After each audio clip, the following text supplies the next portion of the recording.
So after our wait, we are now underway. This is the beginning of the elimination rounds of the Baltimore Open. The team entering as one of the heavy favorites stayed at the top of the tournaments. They played all 6 of their matches today at table 1. It's the pro team of Ben Stark, Matt Nass, and Sam Pardee. Had a pretty good tournament to this point, that is for sure. And thanks to them being the 1 seed going into the elimination round, Sam starts on the play, and especially in a format like Legacy, that becomes so important. This matchup less so than a number of the other matchups you could see in the format, where both players are just kind of taking their time casting brainstorms. Yeah, and you see Sam waiting to do one on turn 2. Goes ahead and brainstorms. Players in the elimination rounds, remember, have access to each other's deck lists, so he doesn't have to worry about something like Stifle off a Polluted Delta. Right.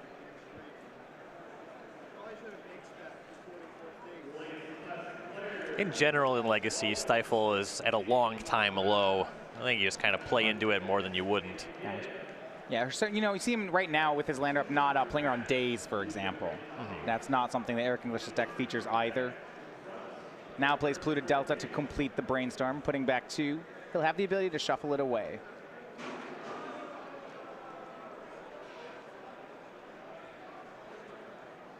As you look at the versions of the cards in English's deck, you can tell he's been at Legacy for a while. Foil, Onslaught, Polluted Delta, Black Border, Dual Lands. Foil versions, a lot of cards, and especially one of the more interesting ones, though, is seeing foil cards in a deck like Food Chain. Wonder if that's how he's been on it for a while.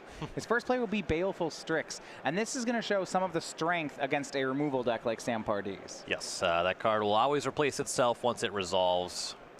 Trades with anything in combat. This is really good if your opponent is casting generally honest creatures. The edge that Pardee has in his deck is that he has 4 copies of True Name Nemesis. That's really his way around this kind of stuff. Yeah.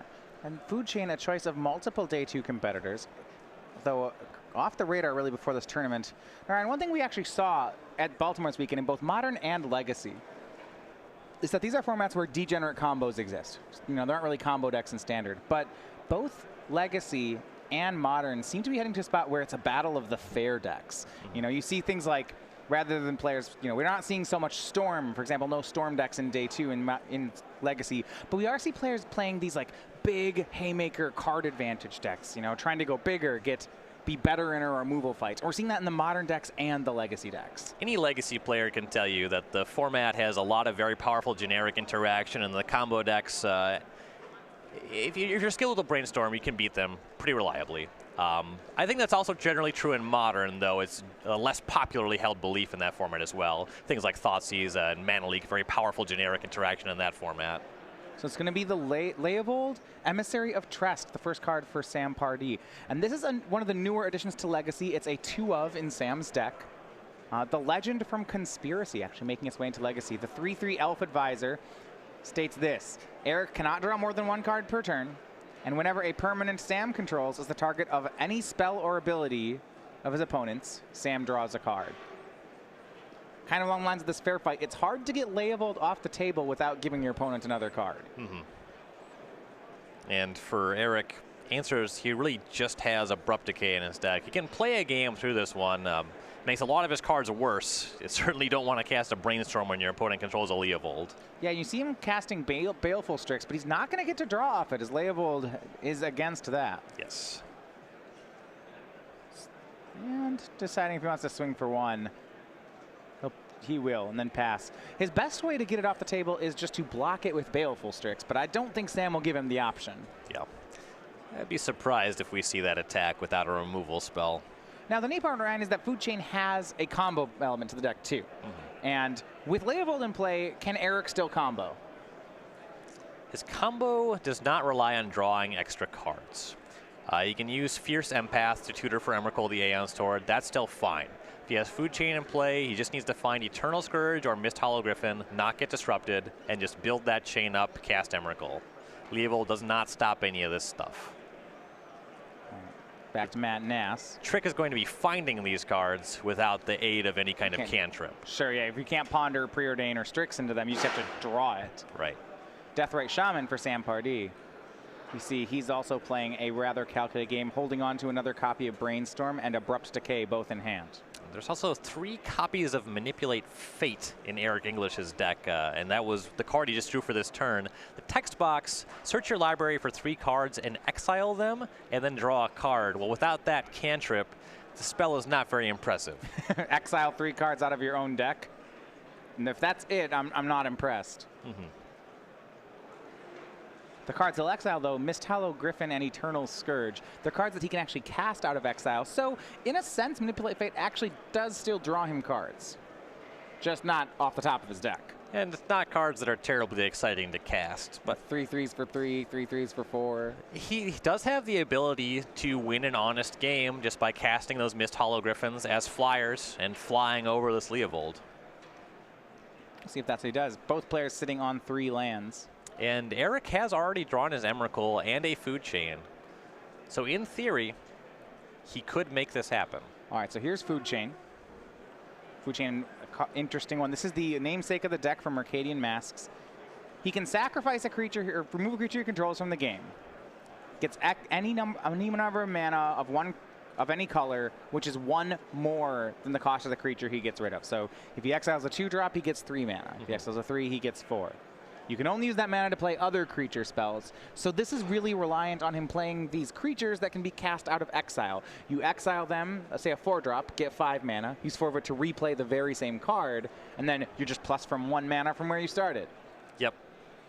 Just keep on casting them over and over until you have enough mana to cast your Emrakul. See, Sam, knowing that one could be dangerous here, will Abrupt Decay it.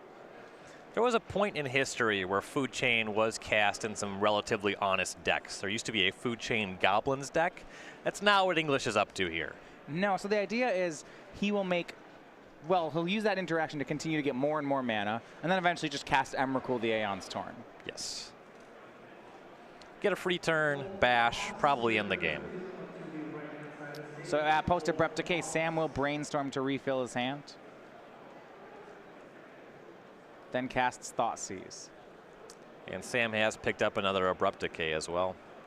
So we'll see on Eric English's side a copy of Gurmag Angler, a copy of Emrakul the Aeon's Torn, Brainstorm, Ponder, the Manipulate Fate you mentioned. He's got 1 more in the front, which we'll try to get a look at.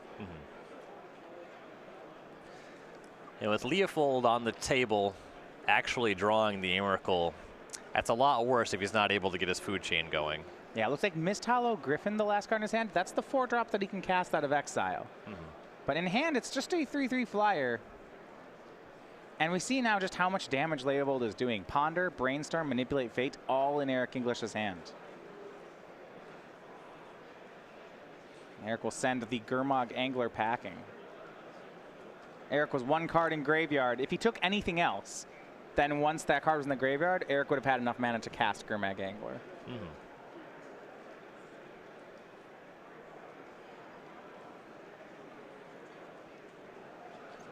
3 more mana from Sam. He'll play True Name Nemesis. The 3/1 will with protection from his opponent. That's going to start the clock where Sam will chip away at those 18 life points. And now with the hand that largely does nothing, English has to figure out how to win this game pretty quick. Well, he's got to get this Leovold off the table. I mean, he has 3 copies of Abrupt Decay, but without Ponder and Preordain or Brainstorm to find them, he just has to naturally draw the card. 4th Mana Source enables him to cast Mist Hollow Griffin, and then he's kind of racing. He does have 2 flyers currently. They're not the most powerful creatures, but the Mist Hollow Griffin at least has the same number of power as the True Name Nemesis. English is currently ahead on life. The Deathrite Shaman for Pardee can definitely make his clock faster, though. Yeah, that's the hard part. When you're racing and your opponent has an online Deathrite Shaman, Sam can make that play both ways. He can use it to exile instants and sorceries and kill English faster. He can also exile a lot of creatures, as there are a lot of creatures here, and gain life if Eric tries to race. And English has produced a Deathrite Shaman of his own here, which lets him engage with Pardee's Deathrite Shaman anyway. And he'll cast Ponder. And remember, this is kind of a poor Ponder. He can look at the top 3 cards of his library, he may put them back in any order, or he may shuffle his library. He does not get to draw a card at the end of this. Given that he did shuffle, though, that's at least some value. I mean, if there's not an Abrupt Decay in the top 3, probably needs to shuffle. Wouldn't be upset about another Food Chain either. You could still go for that. And Sam will continue to chip away. The True Name Nemesis gets its first swing in, and Eric's down to 15. If he gets one food chain, he can almost, you can't go for the combo on the spot.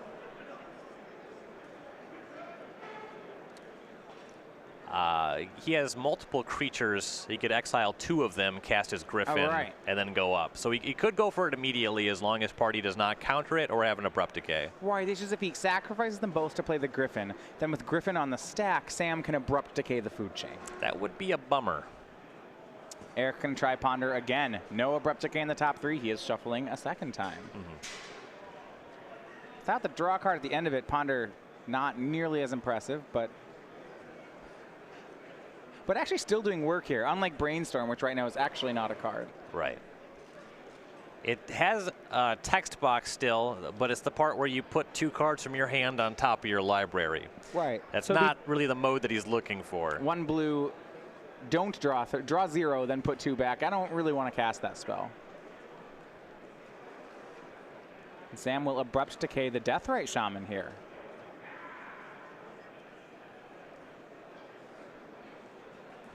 This certainly gives Sam a lot more control over the race if he's the only player with an active Deathrite. Though, as you were mentioning, unless Sam has another Abrupt Decay, this means a food chain off the top could help Eric English. Right. Unless Pardee is able to put up some kind of fight over that. Food chain threatens to end the game. So what happened there, on end step, Sam Pardee Abrupt Decay the Deathrite Shaman out of English. In response, English tried to exile his Gurmag Angler to gain life. Sam Pardee then exiled the very same creature, so he gained the life instead. And then a swing puts his opponent down to 12. Another Baleful Strix from English. Swing for 2 in the air. Evens the life totals at 12, but Sam's going to keep going to work. Exiles a spell, knocking his opponent down to 10. That's going to be a 2-turn clock. And I believe Pardee picked up Force of Will for this turn. Doesn't matter if his second card was a blue card because he now has 6 lands on the battlefield. Right, he can just, if Eric English does draw the food chain, Sam can just, for 5 mana, hard counter it. And to Eric English, he's last draw there. Not going to help him. It's another Deathrite Shaman. So the first game of this round complete. It's in Legacy, and it's Sam Pardee 1-0 over Eric English. And at 7, English was dead to 1 more crack and then 2 Deathrite Shaman activations. And an interesting hold there. That's really, that entire game showcased the strength of labeled Emissary of Trest, the new card out of the Commander series. A huge player in Legacy. Oh, absolutely. It pretty much embarrasses Spirit of the Labyrinth on power level. Yeah. Well, it just seems like were there not a labeled there, Eric felt like he could have been a favorite. This draw of 3 Baleful Strixes, that's really strong in this matchup. He had a bunch of cards in his hand that really weren't doing anything. We saw him cast multiple Ponders just to look at the top 3 and then shuffle if he desired. All right, so players here do get to see their opponent's deck list, so there's going to be some strategizing. Eric almost single-handedly lost game 1 to 1 card Lay of Old. Yep. So I have to imagine he's going to want to have more answers than just the 3 Abrupt Decays. He's going to board in a lot of cards that can kill the 3/3. Right, he has a 4th Abrupt Decay, couple Fatal Push, another option that also kills the mana creatures out of the Sultai control deck, so that seems totally reasonable. Big finds here on the sideboard are the 2 copies of Toxic Deluge. That is both another answer to Leovold, and it can clean up True Name Nemesis, which English's deck otherwise cannot do. Sure, so those seem, so yeah, Abrupt Decay, Fatal Push can answer it. He's got 4 more removal spells. We look at other things, cards like Hymn to Turok. Do you think he might go toward any of those to actually just fight a very fair game? Hymn to Turok is at his most powerful against a deck like Storm or maybe even Burn, where they need a lot of pieces to go off. It's fine in these fair matchups. It's not as effective as a Thoughtseize would be, but I could see it coming in. All right, we're going to look over at Sam Pardee's sideboard. He's got a copy of Grafdigger's Cage. That one's pretty excellent.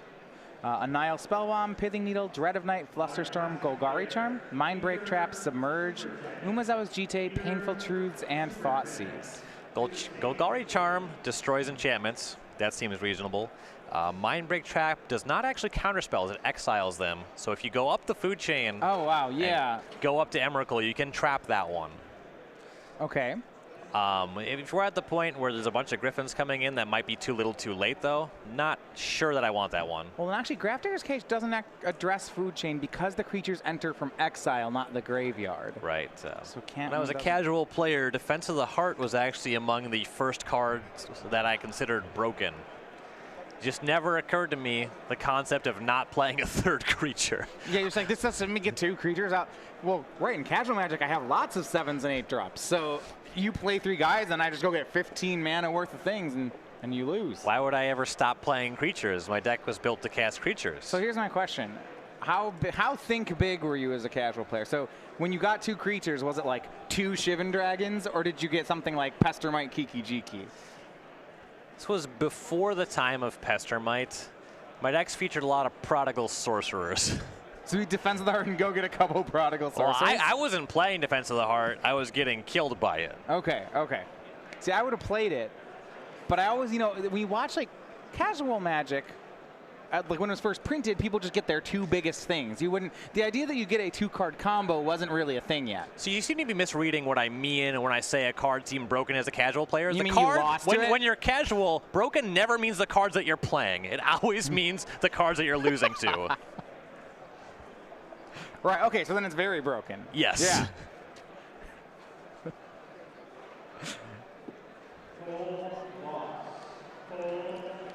That card's excellent.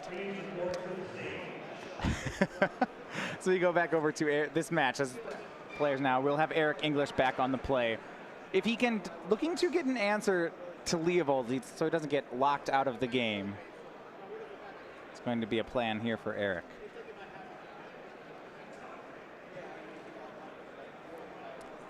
And both players keeping on 7s. Eric starting off with Ponder.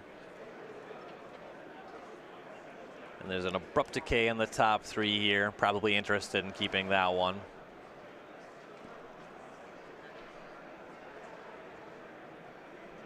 If he doesn't have one in hand, it seems like he'd want a removal spell for Leovold, but he may not want 2, because he needs to be the one presenting threats.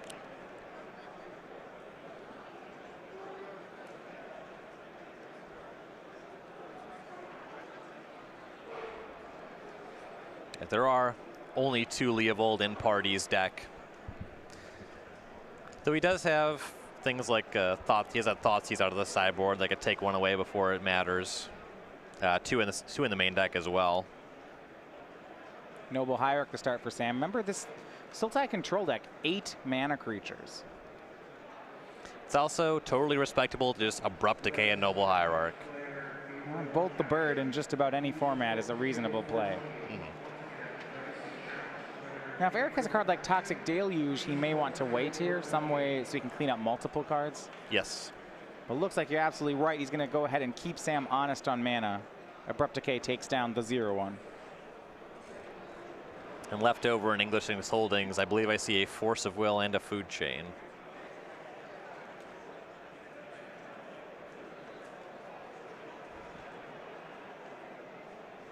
One of the cool interactions of the Food Chain deck is the fact that Mist Hollow Griffin is a blue card, so you can pitch it to your Force of Will, and it's not actually card disadvantage. Oh, wow, that's so good. You still have your 4-mana 3/3. Does have both in hand. It's going to be Eternal Scourge. That's the newest addition to the Food Chain deck on turn 3. Very easy to kill, but you have to keep doing it. Right. Can't pitch this one to Force of Will, but it's easier to cast. All right, doing that on 3 mana. So the 3/3 for 3 from Eldritch Moon. You may cast it from exile. That's the upside. The downside is for this 3/3, anytime it becomes the target of a spell or ability, it goes back to exile. But fortunately in Legacy, there aren't too many just cards that can repeatedly target at no cost. A lot fewer Lavamancers in the format than there were a number of years ago. No Prodigal Sorcerers. There's a good number of Mother of Runes.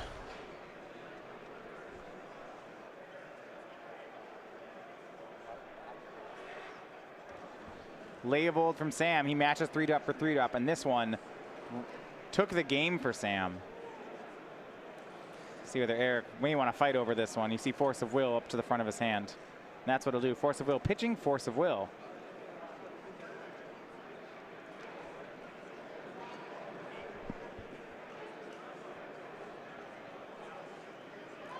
And Sam thought about fighting that. He actually had Force of Will and Jace in his hand, but decides to not fight. Lets the Leovold hit the graveyard. And he's hanging out on Force of Will, probably partly because Food Chain could be bad news for him. Yeah, and that's the play from Eric English.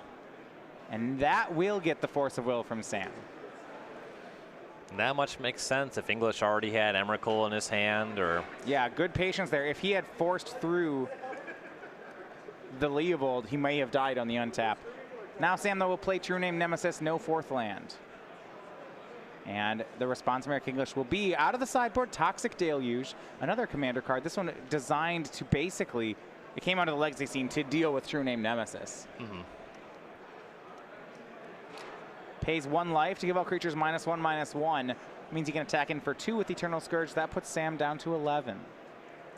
Toxic Deluge also played in Vintage as an answer to Blightsteel Colossus. Pay 11? Ugh. You got to do something. I know, you got to kill it. You got to do something. Umezawa's Jite, that's another sideboard card here for Sam, but nothing to equip it to just yet. And Eternal Scourge keeps the honest beatdowns going. And this is something you were mentioning where though Food Chain is a combo deck, it fights a lot as a very honest deck. Yeah, it has the ability to play this kind of game. And really, if it couldn't, the deck likely wouldn't be very playable.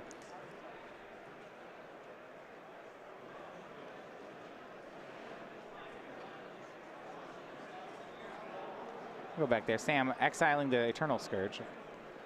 Eric's just going to recast it, though. Brainstorm from Sam Pardee.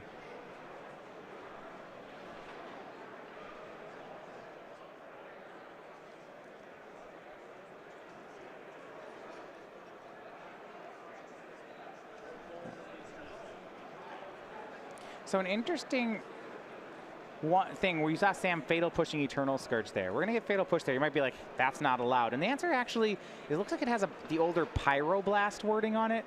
It's not destroy target creature with converted mana cost 2 or less. It's destroy target creature if it has a converted mana cost of 2 or less. Always can target, won't always matter. So you can target a larger creature with it, even if you don't have Revolt, because you know Sam didn't have Revolt that turn. And if I target your 7-drop with Fatal Push, it just says, okay, it doesn't die. But in Eternal Scourge's case, well, you targeted it, so it sure did. Against a 7-drop, it's really more of a nudge.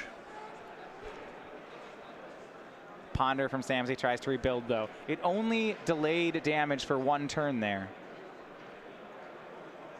When you're down to 7, yeah, you got to make those plays. And if Party's able to get a creature suited up with this Jite, that can really handle the Eternal Scourge. You can keep targeting that with 1 counter.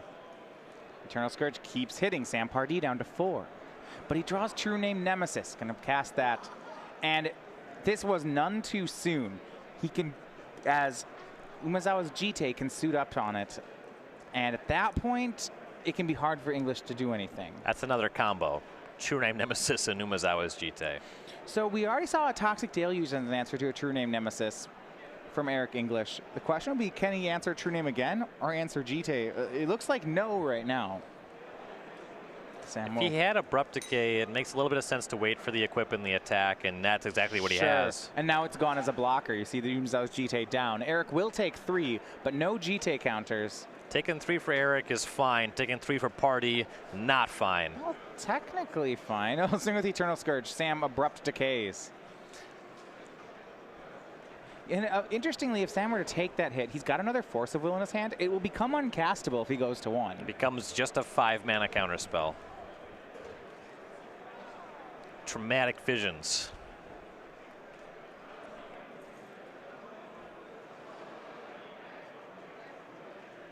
Fifth land from Eric English.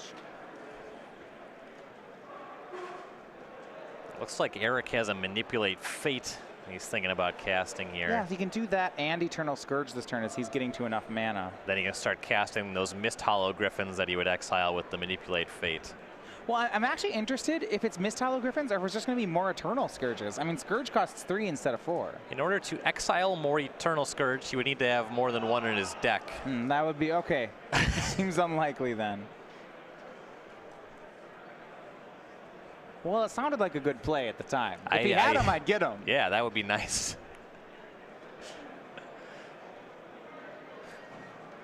But with True Name Nemesis being an unblockable source of damage, it's going to be difficult I mean, this game is going to end one way or another fairly soon. Yes. Sam controls the terms of the race. If he wants to deal 3 a turn, he'll get to. He can leave it back as a blocker, but that's all on Sam.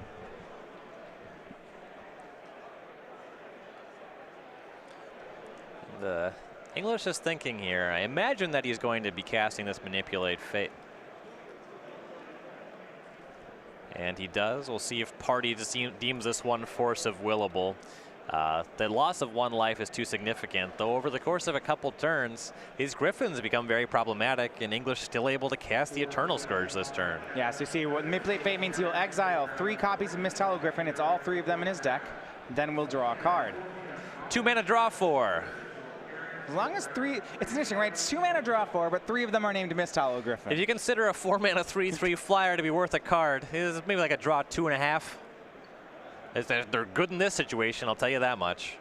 And at 4 mana, he'll cast a Griffin.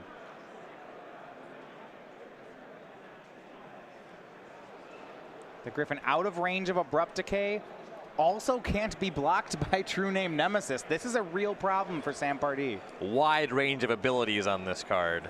And Sam, look at that. He was debating and decides, yes, he's going to have to Force of Will Mist Hollow Griffin. But that is one way to get into the graveyard. So 1 down, 2 to go. Sam hits Eric down to 8 with True Name and plays another True Name Nemesis. He's just looking to race now. If he had a Deathrite Shaman as well, he would be presenting lethal. Now, if English is able to present another land on this turn, he'll be able to cast a Griffin and that Eternal Scourge. All right, let's need to do something. Now we see all matches now into game 2 and all matches in favor of the pro team. Ben Stark, game 1 winner over Nicholas D'Ambrose. Yeah, now a 3-0 game lead for Pardee, Stark, and Nass. This one is looking very good for English, though.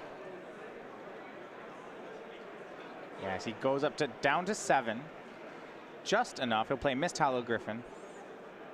And Leovold from hand. Could have done Eternal Scourge from exile, but this seems certainly better. We go back over to Sam. He draws here. And he's seen enough. Can get 6 damage across, but cannot get to 7. Game 2 goes to Eric English, and he evens things up. You know, this is one of those things where deck lists actually could help. Eric may have had to consider playing around, I guess, something like Collective Brutality, or maybe is any other way to poke him for one, but he knows that Sam doesn't play any. Right. And playing Leovold over Eternal Scourge plays around that a little bit. Does he be able to draw a card? He was too low to actually cast Force of Will from that spot, though. Sure. Yeah, he had 6 damage. So the players are going to go to a 3rd game, and we kind of see what both decks are about there. For English, it is a value game plan of these recursive threats. For Sam Pardee, True Name Nemesis seems to be the way to win. Right. His game plan largely hinges on that card. And post-sideboard, we saw the first one was dealt with by Toxic Deluge. So English is more prepared for it in the sideboard games. Yeah, he does have 2 copies of Toxic Deluge as ways to answer it. Now, outside of that card, I don't believe he has any way to answer them. Yeah, that checks out. So Force of Will on the stack. On the stack, you can answer them. That's about it. So an early True Name Nemesis could be a strong threat for Sam Pardee, and we'll see if he can put that together for game number 3. Looking at other matches, we see Ben Stark, Nicholas D'Ambrose. They're shuffling up for game number 2. Ben Stark up 1-0. Matt Nass and Ryan Dunn on the background table. They're in game number 2 already. Matt Nass has taken the first game over his Affinity opponent. This is another matchup where the more the clock goes on, the more I am liking the Death Shadow deck over Affinity. Yeah, especially as it plays this Jund-style game plan.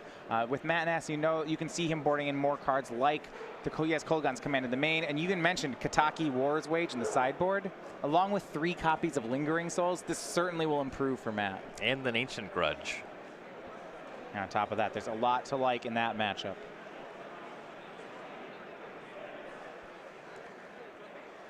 And players adjusting their sideboarding a little bit here, as you often will on the play draw. Yeah, especially in Legacy, where this one, these games eventually come down to a race. The players are both better at presenting threats than they are at answering threats. Yes. So they're going to ready for the second game. Over Star City Games, we have our Open next weekend, and that is going to be our first Modern Open of 2017. It's going to be SCG Indianapolis.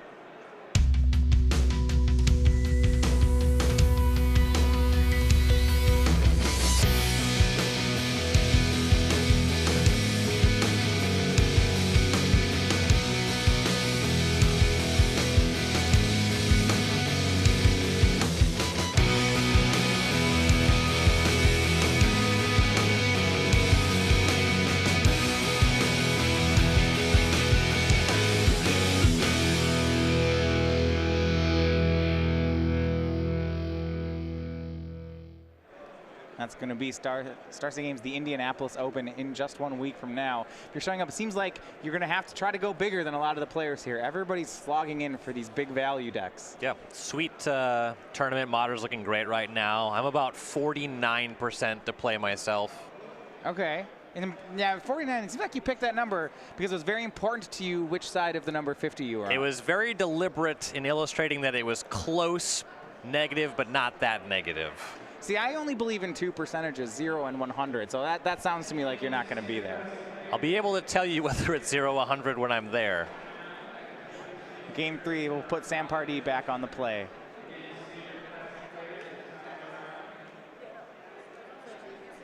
And if Sam can take this game, it's going to be the entire round. Matt Nass, a 2-0 winner over Ryan Dunn in Modern as that match completes. So English needs the next game, D'Ambrose needs the next 2. It is an uphill fight here for the number 4 seed.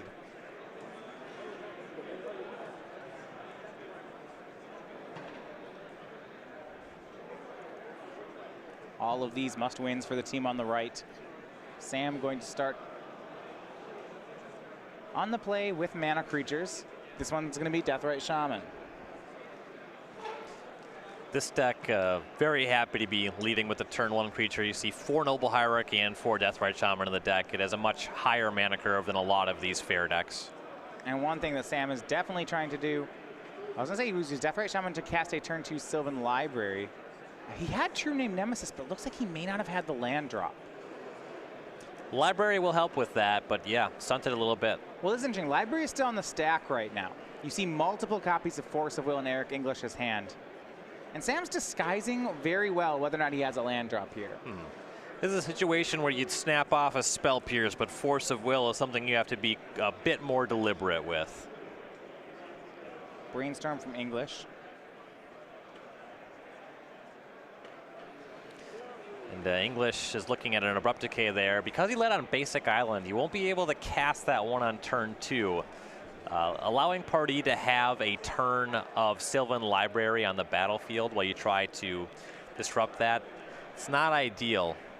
Though if he wants to do something to stunt Pardee, if he believes that Pardee does not have a second land drop, then it makes sense to force it with a library and set up an Abrupt Decay on the Shaman in 2 turns and hope to choke Pardee on mana that way. Yeah, and the library's still on the stack. This is all on Sam's turn 2.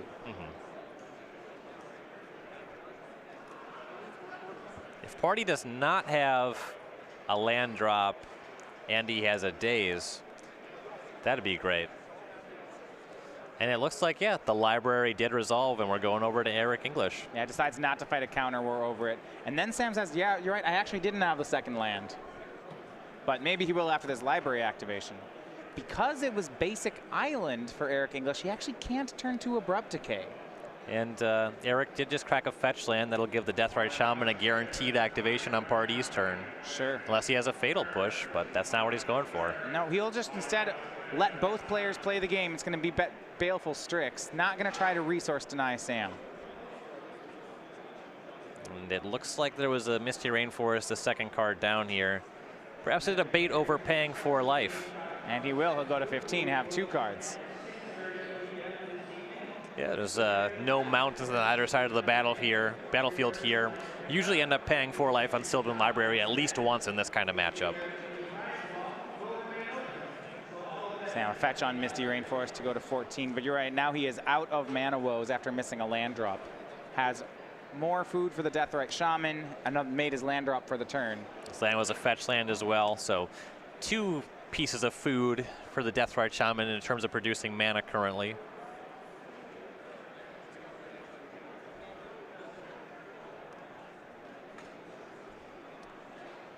And now for Sam, it's going to be when and how to set up his win cons. He's got True Name Nemesis in hand, but he's still going to set up for a turn here. Casts another Deathrite Shaman and passes. Perhaps more interested in the Jace the Mind Sculptor that he has access to. Well, that's a great one to fight over. English setting up with Brainstorm, has fetch land in hand. Yeah, the thing about winning with True Name Nemesis is it takes still a lot of turns, even with these double Deathrite Shamans. That gives English time to combo off. If he goes for Jace, he already has a Force of Will. He'll be able to cast that and use the Jace to try to draw into more interaction to insulate himself better against the combo. Yeah, and even if Sam tries for Jace and loses the counter war, right? Because he has 2 Deathrite Shamans and Sylvan Library, that's probably still a good spot for Sam. Right. He'll be able to recover more quickly. Abrupt Decay on Sylvan Library for Eric English. 1 activation of that enough. It netted Sam 1 extra card. Now Sam will go to work. He'll start exiling away the instants from English's graveyard. I'll correct that. He'll use Abrupt Decay on the Baleful Strix on end step. That's an interesting one to do. Check for that's not normally something you see removal spells spent on. Right. If the plan is to cast Jace, it makes sense the Baleful Strix is able to apply pressure to his loyalty. Yeah, and Sam certainly can go for that this turn. He's got Jace the Mind Sculptor, True Name Nemesis, and Force of Will, so he has Jace with counterspell backup. This is a pretty good fight for him. Yeah, currently English is tapped out, and they have decklist too. Does not need to worry about anything like Spell Pierce. There's no dazes in the deck either. It's just Force of Will. You have to take 2 Force of Wills to win this fight for English.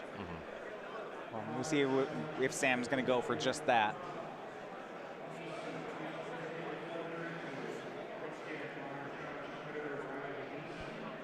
Landing a Jace here would be huge for Sam Pardee.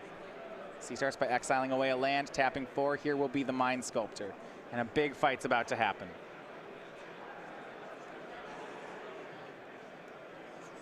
Force, pitching Force for Eric English, and Sam Force of Will's back. Eric English did have 2 more blue cards in hand. Well, he certainly had 1. I think he may have had 2. There's certainly a Leovold in his hand. Yeah, it's a Leovold and a Brainstorm. So he loses the counter war over it, and now Jace the Mind Sculptor starts to Brainstorm.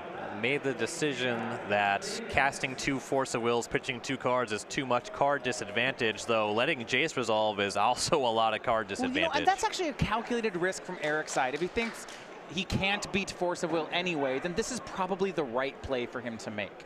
You know, say he pitches 4 cards to win the counter war, and then gets to untap with some lands and nothing else. You know, I'm not sure he beats the board of Deathrite Shamans from there either. So to not play around Force of Will may have actually been the right play, even though it certainly doesn't look good here. And he is still the combo deck. He is the one that threatens to go off and make an Emrakul and take over the game. All right, Brainstorm from English. Can he do it, though? He's got Sam Pardee down to just very low on cards. He'll have a small window here to try to combo off. Brainstorms into yet another Abrupt Decay. That one very ineffective on this board. Well, he could, if he has Leovold, stick that in play, right? Jace doesn't do too much when it can't draw extra cards. That's certainly true. And that may just be the play for Eric English. Suddenly, Pardee is kind of consigned to scrying or fate sealing or bouncing the Leovold, but that's a very uninviting line. Yeah, and it's going to be Leovold. So this is instead of fighting the counter war, Eric chooses this. He'll let Jace happen and cast Leovold.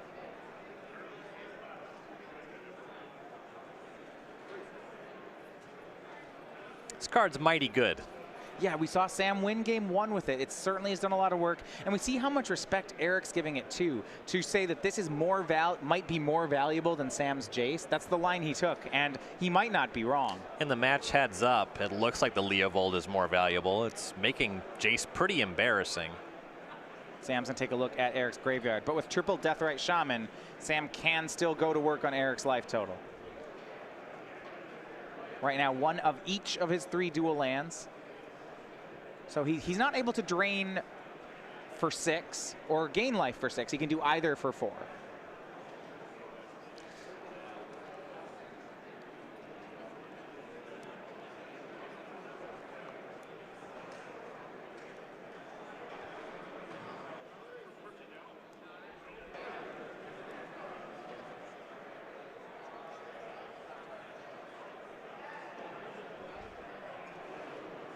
Now Sam untaps. He's going to decide his play here. Consulting with teammate Matt Nass. Now keep in mind the Deathrite Shaman drain ability is each opponent loses 2 life, and that's significant right now as opposed to saying target opponent. Right. If it were target opponent, then Leovold would enable Eric to draw a card every time that happened. So Sam's play, he uses Jace to plus, scries a card to the bottom, and then plays his own copy of Leovold. Now we're going to see just a lot of fairness going on. Eric's going to draw. Sam will use Deathrite Shaman to make a mana. Use another Deathrite Shaman to make another mana, and then Abrupt Decay the Leovold. And that should enable Eric to draw a card. I believe he's already picked up, so I think we stopped in the upkeep. So the card that he thought was his draw step, he has been, oh, never mind, we are in draw step. Never mind again. It was what I was describing. The card that he thought was his draw step, he's drawing on his upkeep because of the Abrupt Decay. Right, so what Sam's doing here is he played his own Leovold and then played the kill spell so that once Eric had already drawn the card for a turn, he would not get an additional card off Leovold. Checks out.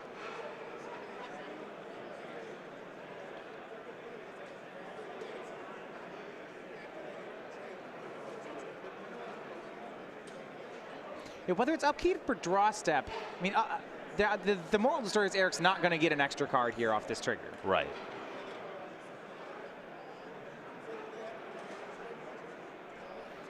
There's nothing like a divert or anything, so that's just going to go through. And this means on Sam's next turn, he will have full access to his own Jace the Mind Sculptor. Whether he will be allowed to brainstorm with it, as there's no more Leovold on the other side of the table.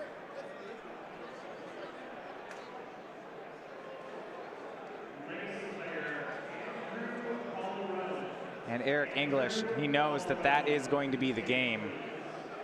Yeah, there's really no coming back from Leovold plus active Jace.